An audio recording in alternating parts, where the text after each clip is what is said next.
4 عابدوں کا، اور وہ ہے حضرت ایوب علیہ السلام، حضرت سیدنا زکریا علیہ السلام، اور حضرت خلقیل بن عجوز، اور حضرت یوشع بن نون جو سیدنا موسیٰ علیہ السلام کے صحابی ہیں، 4 لوگ. اور حضور نے فرمایا یہ 4 افراد وہ ہیں کہ جنہوں نے ساری زندگی میں پلک جھپکنے کے برابر بھی اللہ کی نافرمانی نہیں کی ہے. یہ بات سمجھنے کے لائق ہے، اس کو اپنے سروں سے نہ گزاریے گا. پلک جھپکنے کی دیر کتنی ہوتی ہے؟ میرے اور آپ کے نزدیک کچھ بھی نہیں ہوتی، لیکن آصف بن بلخیہ سے پوچھو، وہاں سے تخت اڑا کے لے آتا ہے. عام لوگوں کے نزدیک پلک جھپکنے کی کیا حیثیت ہے؟ یہ تو ولیوں سے پوچھو، پلک جھپکتے ہوئے ان کی پرواز جانے کہاں ہوتی ہے. انفاس العارفین میں اس کو شاہ ولی اللہ نے اس کو نقل کیا ہے، اور وہ کہتے ہیں کہ یہ جو ولی پر حال تالی ہوتا ہے نا، حال ولی پر جو حال تالی ہوتا ہے جسے حال کہتے ہیں. آج کل تو یہ آپ کی قوالیاں اور نعتوں میں بعض لوگ خود ہی ایسی اپنے اوپر پتہ نہیں کون سا حال تالی کر لیتے ہیں، جبکہ ہمیں معلوم ہے کہ وہ کون سا حال ہے. ہم ان کے حال کی بات نہیں کرتے، یہ تو بدحال ہے، ہم تو ولیوں کے حال کی بات کر رہے ہیں. اور وہ حال کیسا ہے کہ جو گھنٹوں گھومتے رہتے ہیں اور بچانے کیا کرتے ہیں؟ دکھلاوا اور ریاکاری. ولی وہ ہے کہ جب تنہائی میں جاتے ہیں تو اللہ پھر ان پر حال ڈالتا ہے، اور یہ وہ ہے جو مجلس میں آتے ہیں تو ان پر پتہ نہیں کون سا حال بن جاتا ہے. تو وہ حال جس کی طرف پاس انفاس میں، انفاس العارفین میں شاہ ولی اللہ نے محدث دہلوی نے اشارہ کیا. وہ کہتے ہیں کہ ولی پر جب حال آتا ہے تو اس کی طوالت اتنی ہوتی ہے کہ بس ایک پلک جھپکنے کے برابر ہے. اتنی سی دیر میں اللہ ولی کو اڑا کر جانے کتنے ہی مقامات کی سیر کروا دیتا پلک جھپکنے. تو حضور نے فرمایا کہ بنی اسرائیل میں 4 عابد ایسے تھے جن کے نام میں نے آپ کو بتایا. فرمایا کہ انہوں نے پلک جھپکنے کے برابر بھی اللہ کی نافرمانی نہیں کی، پلک جھپکنے کے برابر. تو جب صحابہ کو بتایا تو وہی حال تاری ہوا. تو وہاں پھر فرمایا گیا کہ شب قدر دے دی ہے، گھبراتے کیوں ہو، بس رات ساری جاگ لو، ہم تمہیں بھی وہی مقام اور مرتبہ عطا فرما دیں گے. پلک جھپکنے کی بات چل ہی نکلی ہے نا، تو نمازیں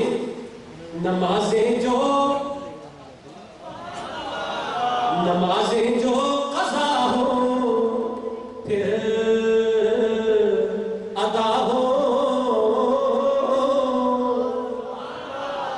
نمازیں جو قضا ہو پھر ادا ہو، نگاہوں کی نمازیں کب ادا ہو،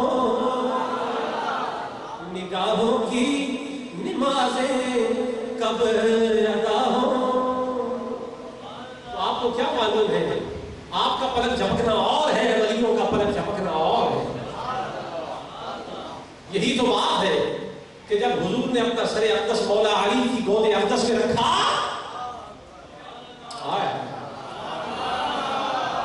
نماز جا رہی تھی، نماز چلی گئی، جاتی رہی، سورج غروب ہو گیا، لیکن علی کو پتا تھا کہ نمازیں جو قضا ہو پھر ادا ہو، پر نگاہوں کی قضائیں کب ادا ہو.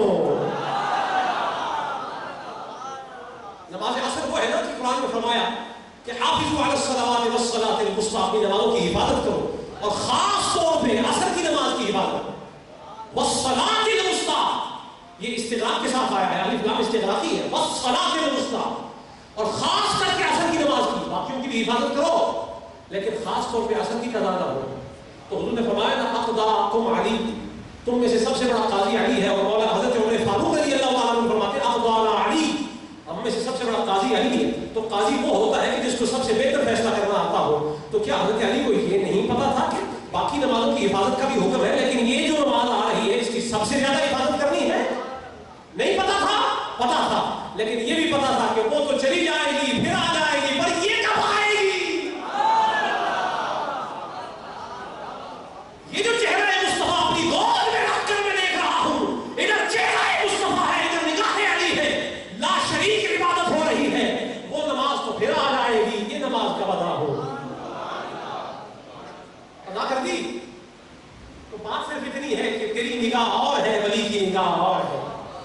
تیری پلک کا جھپکنا اور ہے، ولی کی نگاہ کا جھپکنا اور ہے. پلک کا تیری اور بات ہے، ولی کی اور بات. تو بات اتنی ہے کہ حضور نے جب اپنی امت کو دیکھا نا کہ پچھلی امتوں کی شانیں دیکھ کر وہ پریشان ہو رہے ہیں کہ ہم غلام حضور کے ہیں اور شانیں وہ لے جائیں، تو حضور نے فرمایا کیوں گھبراتے ہو؟ جس طرح میں نبیوں میں سب سے ممتاز شان والا ہوں، اسی طرح تم غلاموں میں ممتاز شان والے ہو۔ اگر نہ دلایا تو بات کرنا، دیتا وہ ہے، دلاتا میں ہوں، اور بناتا وہ ہے، سنوارتا میں ہوں۔ یہ جملہ کسی تک جائے گا، اور کوئی خوش ہو جائے گا، کوئی سٹ پٹائے گا، اور کوئی سٹیا جائے گا۔ اور اگر سٹیاتا ہے تو سٹیاتا رہے، ہمیں کیا ہے؟ ہمیں تو فکر ہے تو کالی کملی والے کی، ہم نے تو اسی کو راضی کرنا ہے کہ جو راضی ہو جائے تو ہم راضی ہو جاتا ہے۔ تجھے راضی کرنے کی فکر کس کو پڑی ہے؟ ہمارے پاس وقت ہی نہیں ہے، ہماری نگاہ میں ایک ہی بات ہے، ہم اسے مصطفیٰ کو تکنا چاہتے ہیں، اس کو راضی کرنا چاہتے ہیں، اسے مصطفیٰ کی رضا چاہتے ہیں، خوشنودی چاہتے ہیں۔ تو مصطفیٰ نے فرمایا کہ وہ شب قدر کی رات جو شخص جاگ لے ایمان اور احتساب کے ساتھ، حضرت ابو ہریرہ کی روایت ہے، فرمایا کہ جو ایمان اور احتساب سے جاگ لے غفر لہ ما تقدم من ذنبہ، اللہ تعالیٰ اس کے تمام گناہ معاف فرما دیتا ہے، اللہ تعالیٰ اس کے تمام گناہ معاف فرما دیتا ہے۔ اب ایک بڑی عجیب بات آپ کو بتانے لگا ہوں، یہاں پر اس رات کی ایک فضیلت یہ ہے کہ اس رات میں فرشتے زمین پہ آتے ہیں، جیسا کہ میں نے آپ کو پہلے بھی بتایا، فرشتے چلے آتے ہیں، اور حدیث شریف میں ہے کہ حضرت سیدنا جبریل علیہ السلام خود آتے ہیں، اس پر نص بھی وارد ہوئی ہے، جیسے فرمایا تنزل الملائکۃ والروح، یہاں روح سے مراد سیدنا جبریل بھی ہے، اور یہاں روح سے مراد روح اللہ بھی ہے، سیدنا عیسیٰ علیہ السلام۔ تو سیدنا جبریل بھی آتے ہیں، اور اس پر محدثین مفسرین نے لکھا ہے کہ اس سے مراد یہ ہے کہ سیدنا عیسیٰ علیہ السلام جو روح اللہ ہے وہ بھی اس رات میں آتے ہیں، اور مومنوں سے مل کر ان کو مبارک دیتے ہیں کہ مبارک ہو، جو رات مجھے نہیں ملی ہے وہ تمہیں مل گئی ہے۔ ایک نبی بشارت دے رہا ہے، کلمۃ اللہ بشارت دے رہا ہے، روح اللہ بشارت دے رہا ہے، سیدنا عیسیٰ علیہ السلام بشارت دے رہے ہیں، اور بشارت کس کو دے رہے ہیں؟ سرکار کے غلاموں کو، اور فرما رہے ہیں مبارک ہو، جو رات ہمیں نہیں مل سکی ہے مصطفیٰ کے صدقے تمہیں مل گئی ہے، تمہیں مل گئی۔ تو روح سے مراد یہ ہے، فرشتے آتے ہیں، اور اس کو امام ابو محمد ابن ابی حاتم نے اپنی تفسیر میں اس کو نقل کیا ہے، حضرت کعب احبار کی روایت، اور وہ فرماتے ہیں کہ سدرۃ المنتہا، وہ بیری والا درخت جو ساتویں آسمان پر ہے، معلوم ہے نا آپ کو؟ معلوم ہے نا؟ سدرہ بیری کے درخت کو کہتے ہیں، منتہا جو انتہاؤں پر لگا ہوا ہے، جہاں کائنات کی انتہا ہو جاتی ہے، جہاں کائنات کی یعنی حضور کے سوا باقی سب کی جہاں پر انتہا ہو جاتی ہے، اور یہ وہ جگہ ہے جہاں سے آگے کسی کو نہیں پتا کہ حضور کدھر جا رہے ہیں اور کہاں تک جا رہے ہیں، اس لیے لوگوں کو سمجھانے کے لیے اسے منتہا کہا گیا کہ یہاں تمہاری عقلوں کی بھی انتہا ہے۔ یہ ایسا درخت ہے کہ تم نے میری کا درخت اپنے علاقے میں دیکھا ہوگا، پر وہ تمہارے سین سے شروع ہوتا ہے، چھت پہ ختم ہو جاتا ہے، پر یہ وہ میری کا درخت ہی نہیں ہے، ہم نے لگایا ہی ساتویں آسمان پر ہے، اور اس کی شاخیں جنت میں جا رہی ہے، اور یہاں سے مصطفیٰ کی پرواز شروع ہو رہی ہے، یہاں سے مصطفیٰ کی پرواز سدرۃ المنتہا۔ یہ وہ درخت ہے کہ جس کی بلندی جنت میں ہے، اور اس کی شاخیں اللہ کی کرسی کے نیچے ہیں، اس کی ڈالیاں اور اس کی شاخیں اللہ کی کرسی کے نیچے جاتی ہیں، اتنی وسعت، اور اس کی شاخوں پر شاخیں بھی لا تعداد، اور اس کی شاخوں پر فرشتے اتنے فرشتے کہ جن کی تعداد اللہ ہی جانتا ہے جو بنانے والا، لا تعداد فرشتے، اور اسی درخت کے بیچوں بیچ ایک مقام ہے جو سیدنا جبریل علیہ السلام کا مقام جبریل۔ تو جب یہ رات آتی ہے لیلۃ القدر کی، تو اللہ تعالیٰ سیدنا جبریل علیہ السلام کو حکم فرماتا ہے، جبریل اس درخت کے جتنے فرشتے ہیں نا، ان سب فرشتوں کو لے کر زمین پر اتر جاؤ، زمین پر اتر جاؤ۔ اور یہ وہ درخت ہے کہ حدیث شریف کے الفاظ میں حضور نے فرمایا کہ اس درخت میں بال کے برابر کی جگہ خالی نہیں ہے کہ کوئی اور فرشتہ سما سکے۔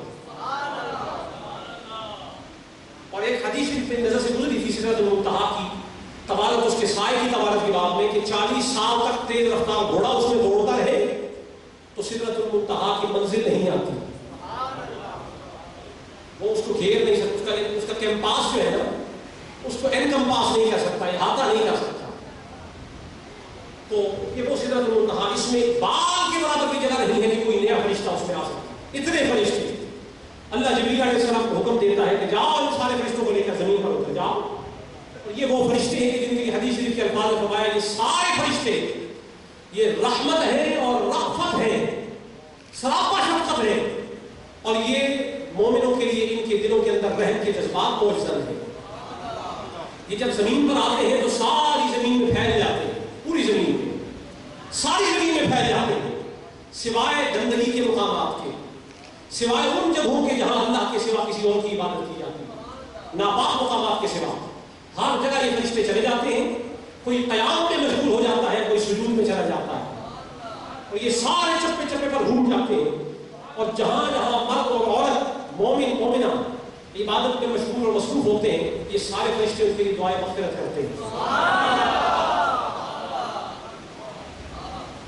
جس نے یہ حدیث شروع سے سنی ہے وہ سبحان اللہ کی سبا بند نہیں کرے گا. آپ کیا سمجھتے ہیں کہ شب قدر ہے کیا؟ اس کی عظمت کیا ہے؟ عجیب لیلۃ القدر میں سدرۃ المنتہا میں بسنے والے فرشتے سدرہ کو چھوڑ دیتے ہیں، دنیا میں آ جاتے ہیں اور دعائیں مغفرت کرتے ہیں. کسی اور کے لیے نہیں، جوڑے پل میں آ کر شب قدر منانے والوں کے لیے. جو شب قدر منا رہا ہے، فرشتے دعائیں مغفرت کر رہے ہیں. اور آئے کہاں سے؟ اوپر جنت ہے، نیچے ساتواں آسمان ہے. ڈالیاں کرسی کے نیچے جا رہی ہے، شاخیں جنت میں جا رہی ہے. اور سدرہ کو چھوڑ کر آئے ہیں. کیوں آئے ہیں؟